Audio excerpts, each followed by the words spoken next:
They call you little man, or common man. They say your day has dawned, the age of the common man. You don't say that, little man. They do. The vice presidents of great nations, the labor leaders, the repentant sons of the bourgeoisie, the statesmen and philosophers. They give you the future, but they ask no questions about your past. You've inherited a terrible past. Your heritage is a burning diamond in your hand. That's what I have to tell you. A doctor, a shoemaker, mechanic, or educator has to know his shortcomings if he is to do his work and earn his living. For several decades now, you've been taking over throughout the world. The future of the human race will depend on your thoughts and actions, but your teachers and masters don't tell you how you really think and what you really are.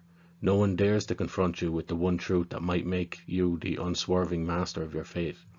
You are free in only one respect, free from the self-criticism that might help you to govern your own life. I've never heard you complain. You exalt me as the future master of myself and my world, but you don't tell me how a man becomes master of himself, and you don't tell me what's wrong with me, what's wrong with what I think and do. You let the powerful demand power for the little man, but you yourself are silent. You provide powerful men with more power or choose weak, malignant men to represent you, and you discover too late that you are always the dupe. I understand you, because time and time again I've seen you naked in body and soul, without your mask, political label, or national pride, naked as a newborn babe, naked as a field marshal in his underclothes. I've heard you weep and lament. You've told me your troubles, laid bare your love and yearning. I know you and understand you. I'm going to tell you what you are, little man, because I really believe in your great future, because the future undoubtedly belongs to you. Take a look at yourself. See yourself as you really are. Hear what none of your leaders or spokesmen dares to tell you. You're a little man, a common man. Consider the double meanings of these words, little and common. Don't run away. Have the courage to look at yourself. By what right are you lecturing me? I see the question in your frightened eyes. I hear it on your insolent tongue, little man. You are afraid to look at yourself, little man. You're afraid of criticism, and afraid of the power that is promised you. What use will you make of your power? You don't know. You're afraid to think that for yourself. The man you feel yourself to be might someday be different from what it is now. Free rather than cowed, candid rather than scheming, capable of loving, not like a thief in the night, but in broad daylight. You despise yourself, little man. You say, who am I that I should have an opinion, govern my life and call the world mine? You're right. Who are you to lay claim to your life? I will tell you who you are. You differ from a great man in only one respect. The great man was once a very little man, but he developed one important quality. He recognized the smallness and narrowness of his thoughts and actions.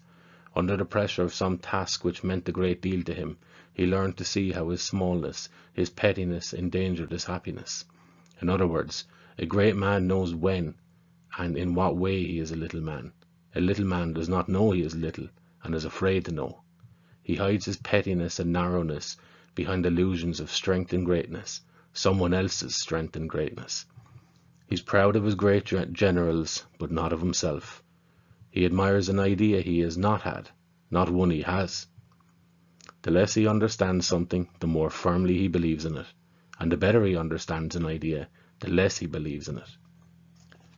Let me begin with the little man in myself. For 25 years I've been speaking and writing in defense of your right to happiness in this world, condemning your inability to take what is your due, to secure what you won in bloody battles on the barricades of Paris and Vienna, in the American Civil War, and in the Russian Revolution. Your Paris ended with Pétain and Laval, your Vienna with Hitler, your Russia with Stalin, and your America may well end in the rule of the Ku Klux Klan. You've been more successful in winning your freedom than in securing it for yourself and others. This I knew long ago. What I did not understand was why time and time again, after fighting your way out of a swamp, you sank into a worse one. Then, groping and cautiously looking about me, I gradually found out what has enslaved you. Your slave driver is you yourself. No one is to blame for your slavery but you yourself. No one else, I say. That's news to you, isn't it? Your liberators tell you that your oppressors are Wilhelm, Nicholas, Pope Gregory the 28th, Morgan, Krupp and Ford. And who are your liberators? Mussolini, Napoleon, Hitler and Stalin. I say, only you yourself can be your liberator. At this point I hesitate. I claim to be a fighter for purity and truth, but now, after resolving to tell you the truth about yourself, I hesitate for fear of you and your attitude towards the truth. Truth is dangerous when it concerns you. Truth can be salutary, but any mob can preempt it. If that were not so, you would not be where you are. My reason says, tell the truth at any cost. The little man in me says, it would be stupid to put yourself at the mercy of the other little men. The little man doesn't want to hear the truth about himself. He doesn't want the great responsibility that has fallen to him. That is his whether he likes it or not. He wants to go on being a little man, or to become a little big man. He wants to get rich, or become a party leader, or head of the VFW, or secretary of a society for moral uplift. But he does not want to assume responsibility for his work, for food supply, construction, mining, transportation, education, scientific research, administration, or what have you. The little man in me says, you've become a great man, known in Germany, Austria, Scandinavia, England, America and Palestine. The communists attack you. The saviors of cultural values hate you. The sufferers from the emotional plague persecute you. You've written 12 books and 150 articles about the misery of life, the misery of the little man. Your work is taught at universities. Other great lonely men say, you're a very great man. You are ranked among the giants of scientific thought. You've made the greatest discoveries in centuries, for you've discovered cosmic life energy and the laws of living matter. You've provided an understanding of cancer. You told the truth. For that you've been hunted from country to country. You've earned the rest. Enjoy your success and your fame. In a few years your name will be on all lips.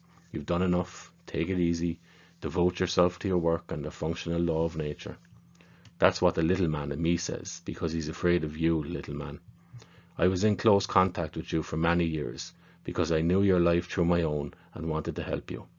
I remained in contact with you, because I saw that I was indeed helping you, and that you accepted my help willingly, often with tears in your eyes. Only very gradually did I come to see that you were capable of accepting help, but not of defending it. I defended it and fought hard for you in your stead. Then your leaders came and shattered my work. You followed them without a murmur. After that I remained in contact with you in the hope of finding a way to help you without being destroyed by you, either as your leader or as your victim. The little man in me wanted to win you over, to save you, to be regarded by you with the awe that you have of higher mathematics, because you've no inkling of what it is. The less you understand, the greater your awe.